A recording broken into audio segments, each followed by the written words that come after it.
Please welcome the CEO of the Ākina Foundation, Lousie Aitken. Nau mai, haere mai.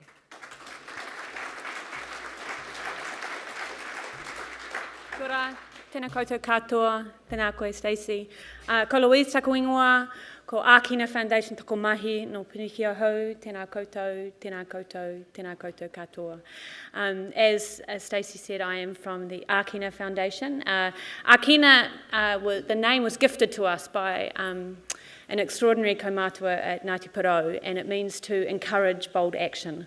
So I plan to do that in the next 20 minutes or so, and then open it up for 10 minutes of extremely hard questions that you can throw at me in relation to impact. So Ākina is a small non-for-profit, and we are really here to transform the New Zealand economy by harnessing the power of impact. We were set up to help establish the social enterprise sector.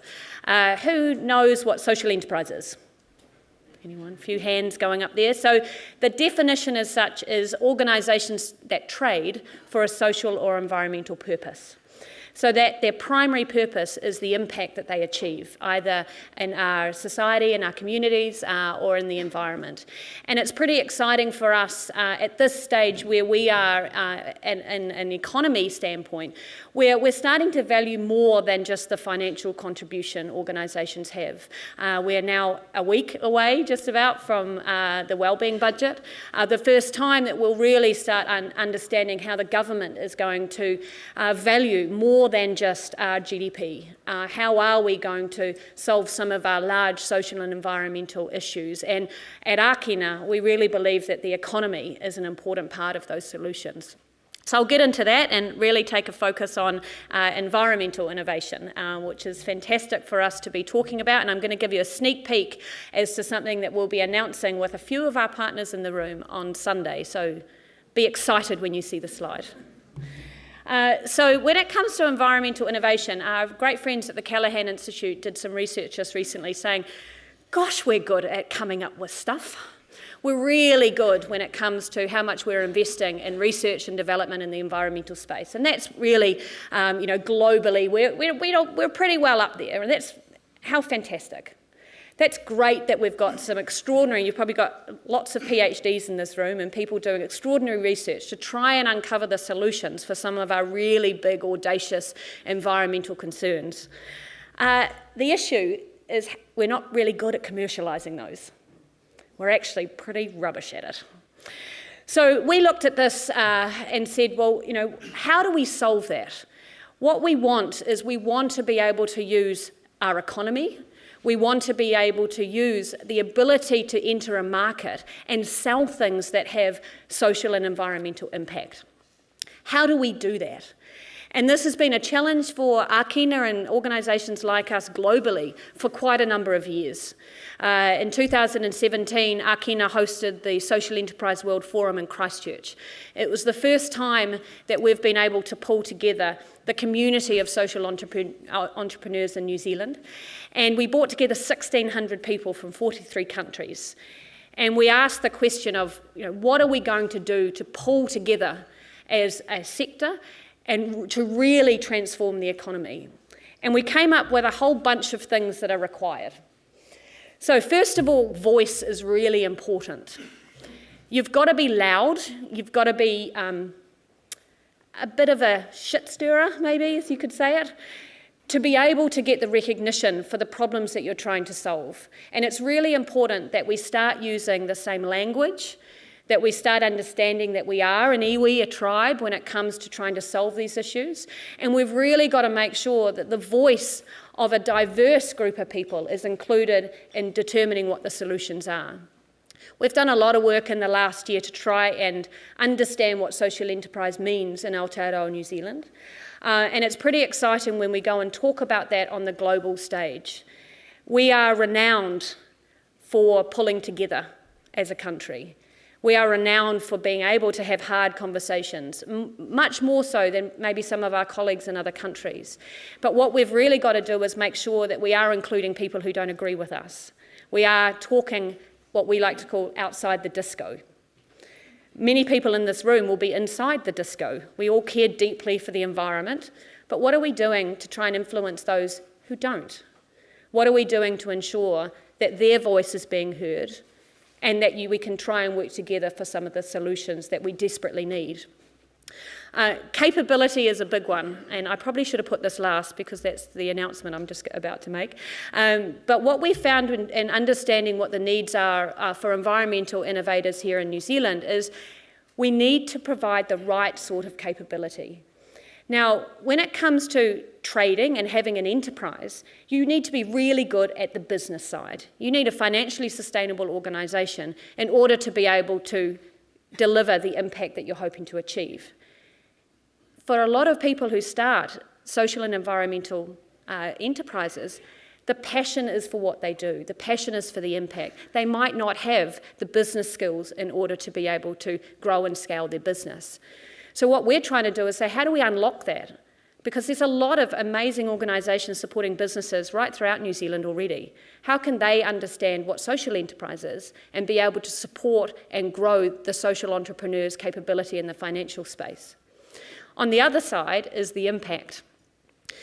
We truly believe that social enterprises will be a foundation for our economy because of the impact that they will have, that they're already having, and for many of them, they've been, this is not a new concept, certainly not when you think about this is, a social enterprise is the epitome of what Māori enterprise is. You care deeply for the land and for the people. So what we need to do is unlock the power that's within that impact. How can we help organisations start to think about the impact that they have and how to articulate that? And as of next Thursday, we'll start to see more around the Living Standards Framework. We've got the Sustainable Development Goals. How do we get people to talk about their impact in language that can be understood to these frameworks? How do we get consistency when it comes to the valuation of impact? And that's a really hard thing to do when you're right in the depths of your enterprise, doing some amazing work in your environment, is how do you think about your contribution to the Living Standards Framework or to the Sustainable Development Goals? So a huge amount of support is required there in the capability space. As any enterprise will know, anyone who has a business in this room, you need access to capital. That's really, really important. Social enterprise is absolutely no different. You need to have access to the right forms of capital to be able to help you grow. And what we did last year is launch New Zealand's first impact investment fund.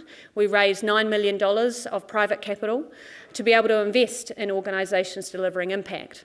I never in my life would have thought I would have had anything to do with seaweed, but we invested in a seaweed company, which is a great learning opportunity for me because I didn't quite realise the whole carbon benefit of seaweed, nor did I realise the pharmaceutical and nutritional benefits of seaweed. So I'm on a journey, and probably if I get asked to speak next year, I'll bring some samples that you can all buy. But for us, it's about how can we access the right forms of capital to inject organisations through to scale? How can we connect them with the markets that they're able to sell their products at? And more importantly, how do we provide them the capability that they need? Since we launched our tiny little fund, and I often get told this, that $9 million is nothing when it comes to the investment, impact investment capital that's out there, we've had 5 funds either launched or under development from the philanthropic community. And we think there's probably another $100 million of impact investment funds that will soon be hitting the market. And that's extremely exciting for us. But the issue is, who are they going to invest in? Which gets us back to the capability question. The next big opportunity that we have is in the procurement space. As an enterprise, you have a good or a service that you want to sell. Who are you going to sell it to? How can we enable the access to markets whereby that impact is valued by the person purchasing it? We're all consumers here. We can choose what we buy. We can choose who we buy from. What about thinking about that dollar that you're buying a good for? Where are you going to, who are you going to buy your good or product from? What choices do you have as far as the environmental or social impact that organisation is delivering? What's the good or the service that can actually make a difference over and above just you purchasing it? When we think about procurement, that's even a bigger opportunity, and I'll freak you out with some a figure on my next slide. The other key opportunity that we see is around partnerships. We are very lucky in New Zealand to have very, very flat structures. It's relatively easy to get in and to talk to senior officials within government, to talk to ministers, to talk to CEOs. But it's really about how do you align with the organisations that are truly values aligned with you, and how do you strike partnerships where you can unlock the strengths that you both bring. And it's really important for us, particularly as a very small NGO, that we're able to work with other organisations to deliver joint impact or joint outcomes.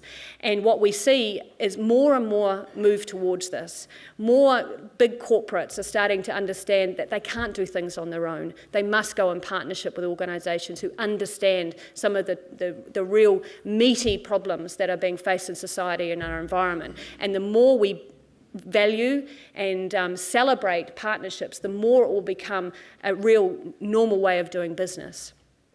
The other big opportunity for us is around policy levers. This time last year, we signed a 3-year partnership with the New Zealand government to establish the social enterprise sector. And we really saw that as the opportunity to not only talk to government about what social enterprise is and how social enterprises are contributing to government's outcomes, but we saw a huge opportunity to influence change. Just before Easter, we launched a piece of research to challenge our legal structures in New Zealand. We want to change to the Companies Act because we think that organisations that deliver impact should be recognised and valued in our business context. We've got a long way to go to make that happen, but what we want to do is demonstrate our economy is different now, and our government should be responding to that. They've already done a great move with the Living Standards framework, but it's about how do we start to have a bigger conversation around the economy and the support that's required to build that economy valued on impact. So those are the big things. Procurement, as I said, is probably one of the biggest levers we have.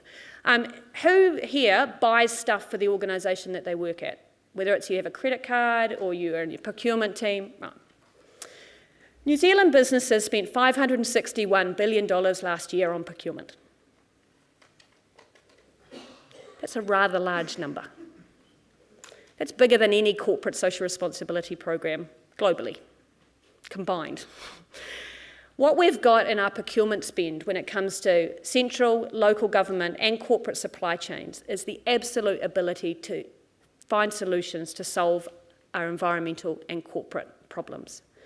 If organisations even thought 1% of their procurement spend went to organisations who deliver impact, we will see a significant growth of not only the social enterprise sector, but also of community enterprise who deliver goods and services within their own communities, and particularly organisations starting to think different about the power that sits within the goods and services that they buy. About 3 weeks ago, we announced that our 12 foundation members of our social procurement program have a combined spend of $27 billion. That's 12 organisations. And that's just the first buyer group we're putting together. And we hope to hit $50 billion by the end of this calendar year. These organisations, and there's a couple in the room, so we've got Auckland Council here, I know. Auckland Council said absolutely they are on a journey. They recognise that they buy a lot of stuff. How do they get better at understanding how they can deliver impact by buying that stuff better? And more importantly, how can we help them value the impact that's being delivered as a result of that purchasing spend? So that's pretty exciting for us. We don't even need to think it as these big corporates. Think about it in your own organisation. If you're a small organisation and you're committed to environmental impact, well, make sure you're spending your money that demonstrates that. Because if you're not, what a wasted opportunity. And what we're doing on the other side of the buyer side is we're certifying social enterprises. So you can easily identify those who do deliver impact. And you're able to connect with them relatively easily. And more importantly, they will tell you the impact that they have. And many of them are already aligning to things like the SDGs and hopefully soon the Living Standards framework. So social enterprise is growing in New Zealand. I always like saying about when I say 3,711. Social enterprises contributing over $1 billion to the New Zealand economy. The figure that's missing in that is I can't tell you at the moment what's the value of the impact they deliver. but I can absolutely guarantee it'll be probably 100 times more than that 1 billion contribution.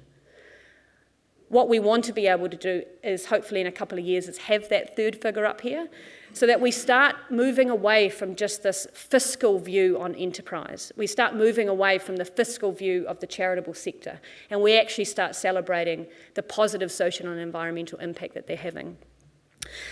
So just before I finish, I'll get into the big news. We've got extraordinary organisations, and I've put some of their logos up on here, who support the growth of environmental innovation in Aotearoa, New Zealand. All of these organisations, in part, are playing a part in being able to support the growth of impact through innovation, trying to solve some of our big meaty problems that we have, whether it's climate change, whether it's water, whether it's land use. What we had looked at about a year ago with a supportive partner called WWF, who's a great brand to be walking alongside, is we said, how do we connect all of these organisations? How do we actually make system change when it comes to supporting the access of capability build, access to markets, and access to capital? So this Sunday at Zealandia, we are launching a program called 9 Wire. And the reason why we called it 9 Wire is that number 8 wire isn't enough anymore. We have to have a systems approach when it comes to really solving some of our big social and environmental issues. And 9 Wire is all about bringing ideas to impact. It's all about helping environmental innovators navigate through the complex journey of getting to scale, navigating through the complex world of trying to find funding, navigating the complex, hugely complicated scenarios to try and get the innovation support, the scientific support, the access to the right policy changes that they need. So with partners such as Auckland Council, Department of Conservation, MPI, DOC, we've pulled together the bridge, as we like to call it, where we will work with environmental innovators, we will understand what their needs are, and we will build the bridge to the solution.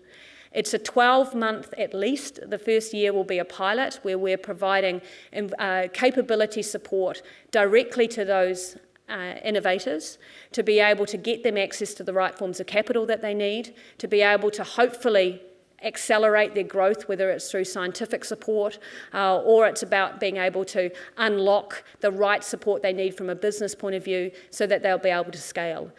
It's the first time in New Zealand we've ever had an actual collaboration between those who actually support the growth of environmental innovation, and we all know that we bring something different. We all know that we either bring capability support, like Ākina does, we would bring brand and voice like WWF does, whether we bring access to a market like the Auckland Council does. So it's pretty exciting for us. It's been a year of hustle to try and get it over the line, and what we're hoping to see is a flurry of activity with organisations who are going to apply for the support. We've done something a little bit different this year in the creation of this program, is we've said there's lots of different types of innovators. So how are we going to attract those innovators? So on Sunday, when we launch this program, we hope that there'll be a lot of media, and we'll hope that there'll be a lot of discussion on Monday morning around the water cooler. If you are or you know somebody who is doing some really cool stuff in the environmental space, send them our way. We've got a really innovative application process whereby they'll be given capability support during the application process itself, and hopefully we'll be in a year's time be able to talk about the great innovation that we've enabled. Because ultimately it's all about these. It's all about unlocking innovation through not only environmental innovation through enterprise, but also really understanding that we have to do it collaboratively and we have to do it together. So I'll leave you with this last slide. We often get told as social enterprises that we sit on the side of stuff. We're not part of the economy. We're kind of a little nice to have on the side. Our challenge as Ākina is we are business. We're not business-like.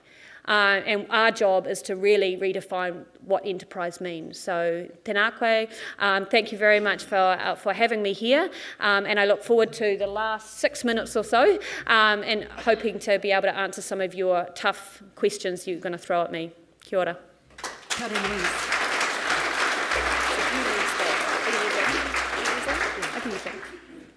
Tēnā koe, Louise. Thank you so much. She did mention hustle, so I hope there'll be some hustle via the questions. And thank you for actually asking questions. It must be because you're scientists and you know how to make inquiries. I've just been at 2 writers' festivals over the last 2 weekends, and they stand up and they don't ask questions, they just give statements. Considering they're writers, they should really understand the definition of a question, and you guys do. From Darby, how does Ākina evaluate their impact, and are iwi Māori tribes involved? Yeah, great question. As we are, a leader in impact enterprise, we'd better articulate our impact well. It is a journey. We use a thing called a theory of change or a logic model to be able to understand the impact that we achieve and how we do that. And we're very lucky to have some pretty amazing partners such as the Māori Women's Development Inc. And others helping us understand what that means from a tikanga standpoint. So absolutely we're on a journey, but it is really important to be able to start that journey and articulate that. So as of Friday we are relaunching our website, and you can go on and see what our theory of change is. And I'll follow up with a question that's similar. Many environmental NGOs have been accused of human rights breaches, especially as they relate to Indigenous people. So how do you ensure your partners are the right partners? Yeah, our job at Ākina is to really walk alongside organisations. We ask generally the hard questions, and that's really important to us. It's not just about doing something, whether it's a corporate social responsibility program or a charitable donation. You've got to think about the decisions you're making, as particularly as a business. How are they addressing or how are they delivering positive impact, but also what are you doing to reduce the negative impact that you have? And some of our partners, absolutely, particularly at the big end of town, have a long way to go when it comes to understanding or reducing the negative impact that they have. So yeah, you've got to just be bold and ask the right questions, I think. And I might roll these two into one. Do you think that this kind of impact investment can only be supported by a current capitalist economic paradigm, or can it be supported by alternative economic models too? And you see why I'm going to put it into how should we view procurement when living out our business values? Yeah, we're trying to get away from, obviously, a capitalist conversation. We really think that we should be moving to a human economy, whereby organisations are valuing the contribution they make, not only in a financial sense. We've just done our piece of legal research, and we go into a whole conversation around charitable donations. You make money on one side of the coin and you give away on the other. And that's worked, okay. For a long period of time, but why do we still have the big social and environmental issues that we have? So it's important now for organisations, wherever they are in the ecosystem, whether they're government, whether they're philanthropy, whether they're business or social enterprise, to recognise everyone has responsibilities and everyone must be able to contribute positively. So it's really important for us to unlock where that can happen, and procurement is one example. Big businesses buy a lot, so why don't we use that to deliver social and environmental positive outcomes? If organisations are investing, why shouldn't they focus on the positive environmental or social outcomes rather than just focus on reducing the negative? These are really big questions for our economy as a whole. One figure we like to talk about a lot is there's $500 billion of funds under management globally that are termed impact investment. And that's pretty exciting. But that's only a drop in the ocean when you come to think about funds under management within our whole economy. So how do we get organisations to think bigger than just what they're doing today? And consumers, investors and employees are demanding it. So our voice is getting louder. So a final question. I mean, you're rocking like you do these press conferences every day. So let's pretend you are in government. So how can Ākina work with government to procure service from SMEs, women, Māori, rural of New Zealand to support system change for better sustainable development and environmental management? Just a minute 30 to answer that. Yeah. I think it is a real journey. I have to commend MB. They're just about to release their new rules of sourcing, which actually instructs government entities to focus on the environmental and social impact. It actually calls out community, iwi and social enterprises as really important within the process of procuring goods and services. And that's the first time it's ever been written on a piece of paper like that. So what we need to do is, as an organisation, as Ākina, partnered with government, we need to make it easier for them to do it, which is why, in the negotiations that I went through with our government partnership, gave them all free access to our procurement platform. Not because it was something I gave up to them, it's just I want their procurement spend within the platform. And so we've already got 3 entities, one being Inland Revenue, actually. Whoever would have thought they're probably the most innovative when it comes to social procurement. But also, really importantly, corrections. Corrections are doing an extraordinary job of trying to figure out the stuff that they buy, how can they get offender outcomes? Because that's fundamentally what the corrections are there to do. So why not use the assets and facilitation contract that's just come up to actually get people who are transitioning out of prison employment? Just naturally something you should think about. Why shouldn't Housing New Zealand be focused on apprenticeships and being able to every house that's being built, to be able to reduce not only the amount of rubbish that's going to landfill, but also giving great employment opportunities for those who might not have that chance, because that's fundamentally what government should be doing. And that is fundamentally 1 second over your time. Tēnā koe. Thank you so much. The CEO of Ākina Foundation, Lousie Aitken. Tēnā koe. Thank you.